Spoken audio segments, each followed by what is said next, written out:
Bonne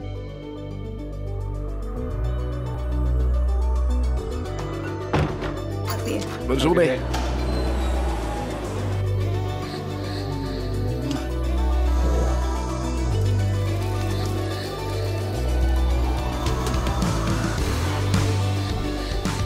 On est sur le point d'entreprendre le voyage d'une vie. Et cette aventure-là va nous amener partout dans le monde. On va entendre des histoires et parler d'idées que vous oublierez jamais. Alpha, c'est une série de sessions conçues pour nous engager dans une conversation sur certaines des questions les plus importantes de la vie. Ce sera pas un cours où on parle et vous écoutez. C'est une conversation. Tout le monde va avoir l'opportunité de poser des questions et de partager leur point de vue. On a vraiment hâte de vivre cette aventure avec vous. Mais avant qu'on aille un peu plus loin, moi c'est Jason et lui c'est Ben. On vous souhaite la bienvenue à Alpha.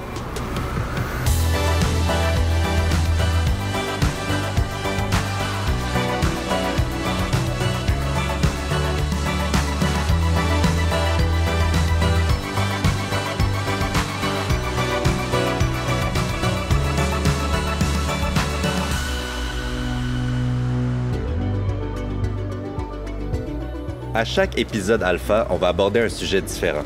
Le but est de vous faire penser aux choses que vous croyez, pour que vous en discutiez avec les gens de votre groupe.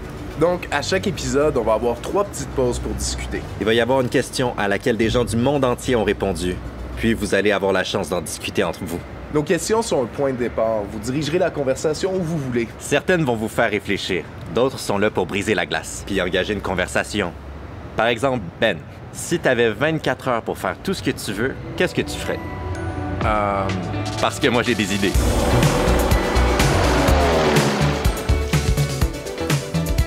Attends, je peux-tu amener des amis? Autant que tu veux!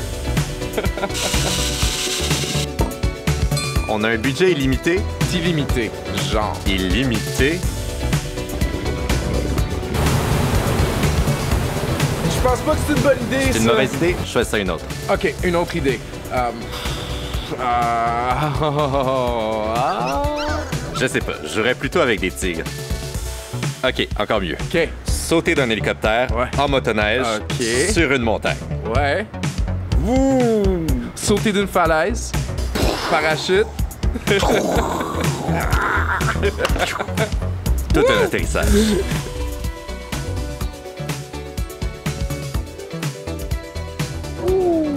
Pas facile.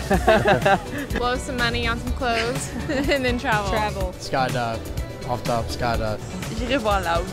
C'est mon chanteur préféré. Grabbing all my family, grabbing all my friends. I'm buying a big island. Je sais pas, faire un base jump du Sphinx en Égypte. Je sais pas. Tomorrowland. Tomorrowland? Je pensais que t'allais dire ça en parachute. Aussi. Go to Disney World. Ça serait passer les 24 heures avec les gens que j'aime, là, mes amis et ma famille. Bounce around to a couple of different like art museums. If we had 24 hours, We just unlimited eat. money, we would just eat.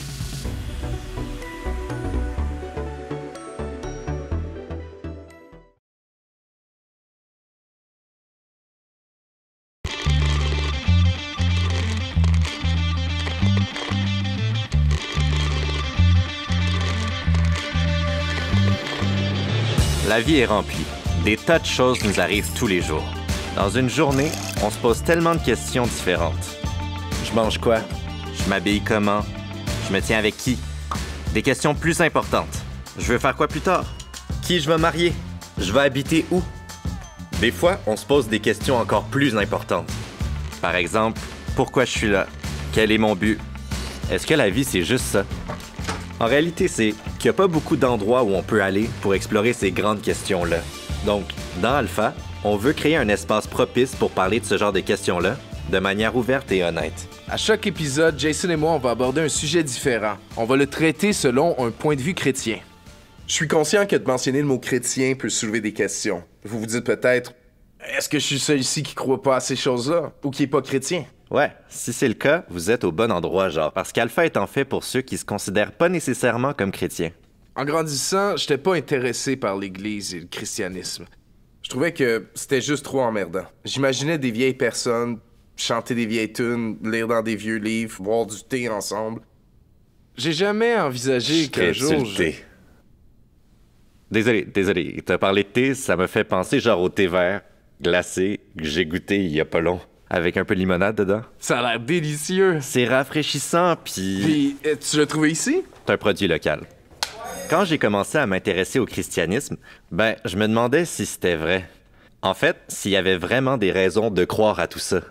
J'imagine que je voyais pas vraiment le rapport avec ma vie. Je me demandais avant, genre, pourquoi l'histoire d'un homme qui a vécu il y a plus de 2000 ans, genre, à l'autre bout du monde, devrait avoir de l'influence sur ma vie à moi. J'ai entendu quelqu'un dire que dans chacun de nos cœurs, c'est comme si on a un contenant de bonheur qu'on essaie constamment de remplir. On se dit des choses comme « si j'avais plus d'argent ou plus de linge ou une nouvelle blonde, là je serais heureux. » Ouais, ou si j'avais juste des meilleures notes, puis je connaissais toutes les personnes cool ou j'avais comme le meilleur job, là ma vie serait totalement complète. Mais bizarrement, comme peu importe le nombre de choses qu'on essaie de mettre dans notre contenant de bonheur, on en veut toujours plus. Et même si ces choses-là peuvent être bonnes, on peut pas s'empêcher de penser qu'il doit y avoir plus dans la vie que ça. Il y a comme un vide dans chacun de nos cœurs. Un genre de faim spirituelle vraiment profonde qu'on essaie tous de combler. Jésus-Christ, qui est la figure centrale de la foi chrétienne, a dit ceci. Il a dit « Je suis le pain de vie ». Donc c'est comme s'il nous disait être celui qui comble ce vide. Celui qui comble cette faim-là. Quand j'étais jeune, vers environ 12 ans, ma mère a fait une grosse dépression, puis elle a été hospitalisée pendant de longues périodes de temps. Mon père aussi luttait avec l'alcoolisme. J'avais 2 frères, puis on a essentiellement dû nous élever tout seuls. Ces expériences-là m'ont marqué, puis je me souviens que souvent, me couchant, en larmes, je me disais « Dieu, si t'es là, je te déteste ». Puis j'ai décidé que ma vie adulte se passerait pas comme mon enfance. À l'âge de 18 ans, je me suis promis que je deviendrais millionnaire avant d'avoir 30 ans. Donc, à 35 ans, j'avais réussi à atteindre mon objectif. J'avais ma propre compagnie, j'avais plus de 500 employés, j'avais une maison de rêve, une femme que j'aimais, 2 enfants. Je pouvais aller où je voulais, quand je voulais. J'avais plus d'argent que j'aurais jamais pu l'imaginer, mais j'étais pas heureux. Puis j'ai réalisé que, profondément en moi, il y avait comme un trou noir, un vide. C'est comme, je me suis retrouvé plongé dans un voyage infernal au fond de moi-même. Genre, c'est quoi le sens de la vie? Je fais de l'épilepsie, puis pour une raison que j'ignore, j'ai commencé à faire de plus en plus de crises. À ce moment-là, on avait une femme qui travaillait dans notre maison. Elle s'appelait Bonnie. Elle était vraiment super sweet. Elle était une chrétienne. Un jour, Bonnie m'a vu après avoir fait une crise, puis elle a appelé ma femme, puis elle lui a dit que Dieu lui avait demandé de venir et de prier pour moi. Et je me suis dit, bon, je pense pas que ça va changer grand-chose, mais j'aime beaucoup Bonnie, donc elle a prié pour nous. Puis, je sais pas pourquoi, mais j'ai pleuré. Mais Bonnie est partie, puis on l'a remercié d'être venu. Et le lendemain, j'ai vu un ami, c'était un voisin qui va à la même église que Bonnie. Puis j'ai dit, « Hey, est-ce que tu vas à l'église demain? » Il a dit, « Ouais. » Il m'a dit, « Ça te dérange-tu si je vais avec toi? » OK. Il était bien content de m'amener. Donc, le lendemain, on était à l'église ensemble. Et puis, comme les louanges commençaient, pour aucune raison, je me suis encore mis à pleurer. J'essayais tout ce que je pouvais pour pas pleurer, mais les larmes coulaient tout seules. À ce moment-là, pour la première fois de ma vie, l'amour de Dieu était tellement réel. La réalité de son amour me transperçait. C'était juste incroyable. Toute ma vie adulte, j'ai travaillé fort pour devenir riche, pour essayer de remplir un vide en moi, une noirceur qui me suivait tous les jours, pour finalement découvrir que ce vide-là pouvait seulement être comblé par une relation avec Dieu. Tout le monde expérimente ce vide-là d'une façon différente. Et peut-être que certains sont à peine conscients de ce vide-là en dedans. Ouais, je connais un gars qui s'appelle Marc qui m'a dit « Dieu a rempli un vide dans mon cœur que je savais même pas que j'avais, genre, jusqu'à ce moment-là. » Puis c'est juste après avoir expérimenté sa relation avec Dieu qu'il a réalisé que c'était ça la chose que son cœur cherchait. Parce que faire l'expérience de l'amour de Dieu, ça change vraiment tout. Comme j'ai déjà entendu dans une chanson, genre, avant la vie était en noir et blanc, maintenant tout est en couleur. Tout devient nouveau. En fait, je pourrais jouer la tune. Right. Si tu veux, je veux dire. Je l'ai sur mon iPhone. Ah ouais? Mais This is Living, de Hillsong Young and Free.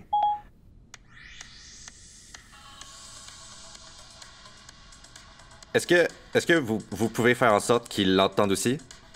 Ouais? Ok, il va. Ok, il va.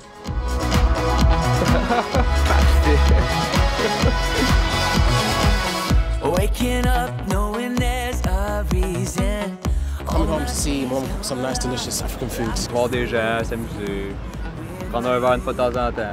Et voilà. Man, marijuana, women, mainly music. Je dirais d'être avec mes amis à l'extérieur. Pour moi, c'est vraiment des choses qui me rendent heureux. C'est comme aujourd'hui. My cat. Her name's Gumbo. Oh, c'est music. Voir le monde que j'aime. Money. Music makes me happy. La bonne bouffe. Ce qui me rend heureuse, ouais, c'est un environnement où je me sens chez moi. Le café. Le café, ça me rend heureuse. All the people laughing. Dès qu'on est avec nos amis proches, dès qu'on est dans des endroits qui sont remplis de souvenirs, des endroits qui veulent dire des choses, bah, ça rend heureux.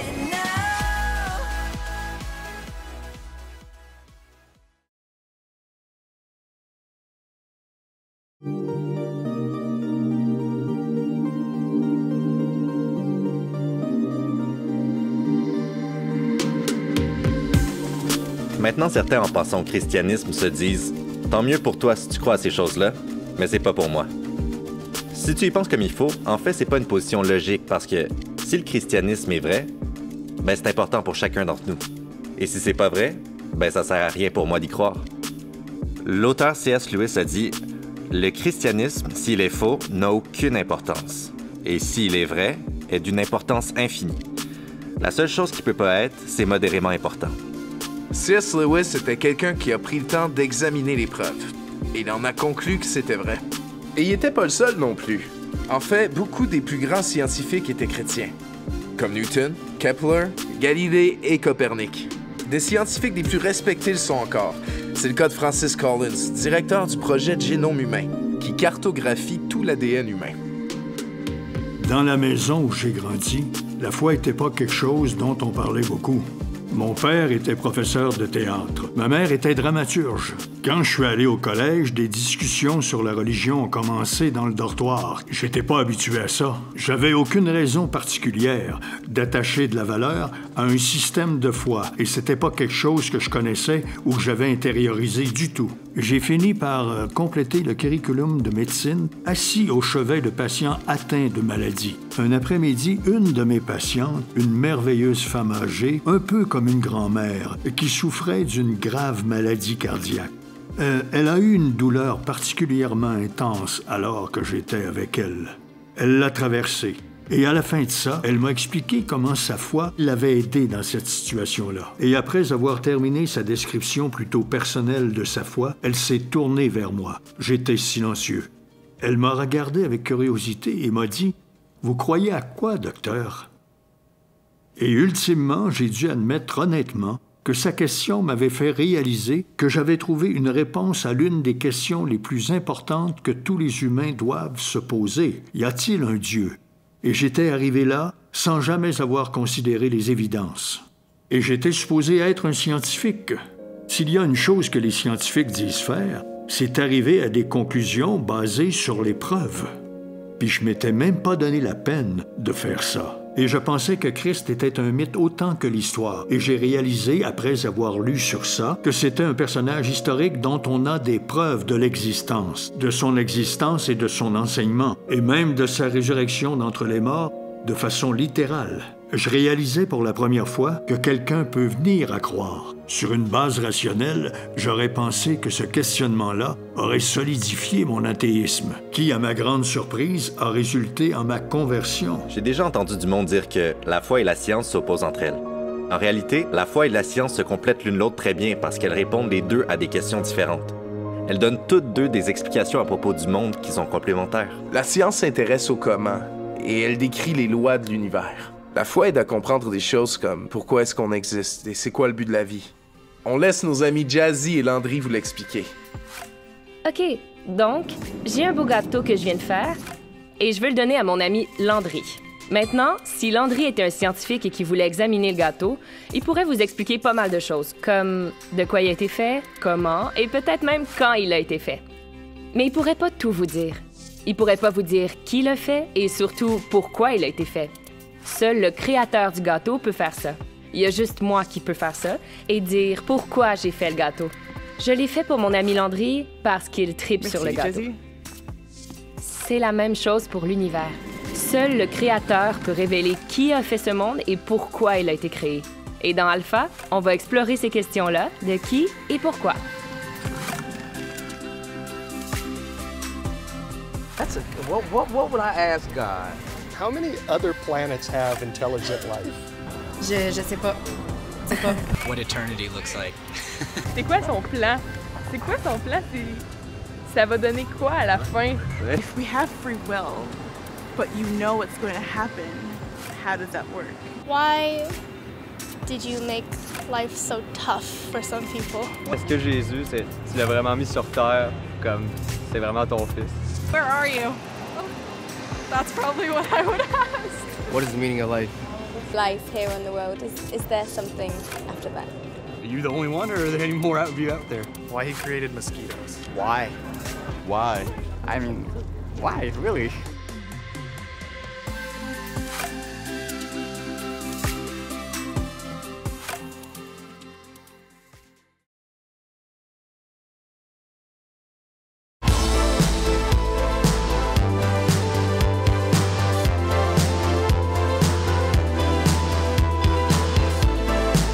Une des choses les plus significatives que Jésus a dit, c'est « Je suis le chemin, la vérité et la vie. Nul ne vient au Père que par moi. » Et quand Jésus dit « Je suis le chemin », il veut dire « Je suis le chemin vers une relation d'amour durable avec Dieu. » Une relation qui comble ce désir qu'on a tous d'être acceptés et aimés. Quand il dit « Je suis la vérité », il parle pas juste de connaissances théoriques, comme retenir une liste de faits sur Dieu. C'est une connaissance du cœur. Il dit que la vérité est personnelle. Tu peux connaître Dieu personnellement. Ouais, c'est différent de savoir des faits à propos d'une personne, puis la connaître pour de vrai. Imagine un instant que je connaisse pas Ben personnellement, mais que je le suive sur les réseaux sociaux, genre. J'apprendrai assez vite qu'il est étonnamment grand, qu'il est un danseur exceptionnel, puis qu'il est assez moyen dans les sports. Ouais, mais t'apprendrais aussi qu'il est beau bonhomme, qu'il aime sa grand-mère, qu'il est fier d'être un oncle et un parrain. Right. Mais même si je prenais le temps de lire tous les nombreux posts de Ben, ce serait juste la théorie. Puis c'est très différent de l'expérience personnelle d'être ami avec Ben depuis les 15 dernières années. Et ce que Jésus dit, c'est que c'est possible pour nous d'aimer Dieu comme ça, comme on connaît un vrai ami. Et comprendre ça, comme réaliser ça à propos du christianisme, a genre tout changé pour moi.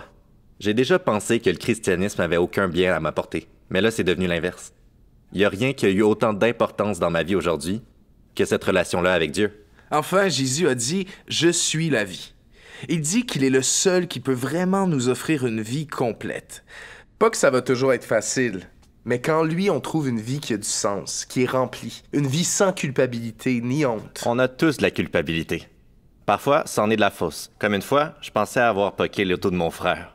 Mais j'ai appris en finale... C'était le cas, non? Je croyais que... Non. Ce que je disais, avant que tu m'interrompes, c'est que je pensais l'avoir poqué, mais là, parce que je l'ai accroché. Mais là, quand je l'ai vu, je me sentais trop mal. J'ai dit à mon frère Paul, puis il m'a dit que la scratch était déjà là. En tout cas, c'était de la fausse culpabilité. Mais j'ai aussi vécu des vrais feelings de culpabilité, comme tout le monde, parce que j'ai fait des choses qui sont mal. Mais la bonne nouvelle, c'est que Dieu nous aime malgré tout ça. Dieu est venu dans la personne de son Fils Jésus pour mourir pour toi et pour moi. Et sur la croix, il a pris notre culpabilité. Tout ce qu'on a déjà fait de mal, dit de mal ou pensé de mal. Jésus est mort à notre place pour qu'on puisse être complètement pardonné.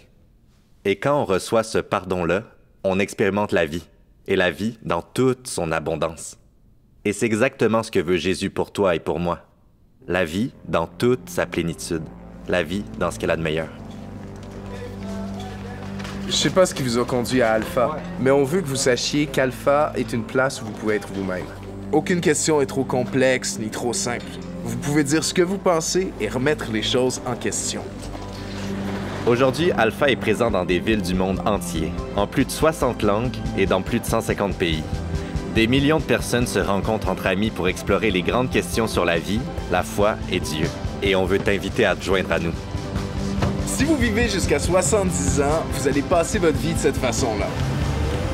Vous allez passer 20 ans et 3 mois à dormir, 10 ans et 5 mois devant la télé, 7 ans et 6 mois à manger et à boire, 5 ans et 9 mois dans les transports, 18 mois à faire la queue et 6 mois au feu rouge.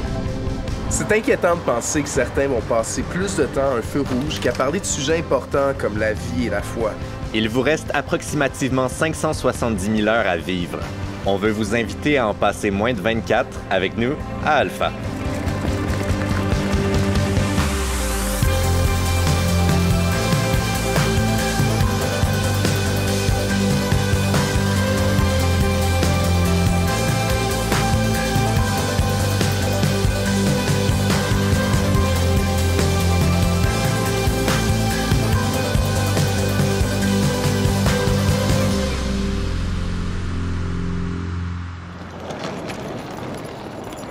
On décolle à quelle heure? 6 heures. C'est dans 5 heures. On fait quoi pendant 5 heures?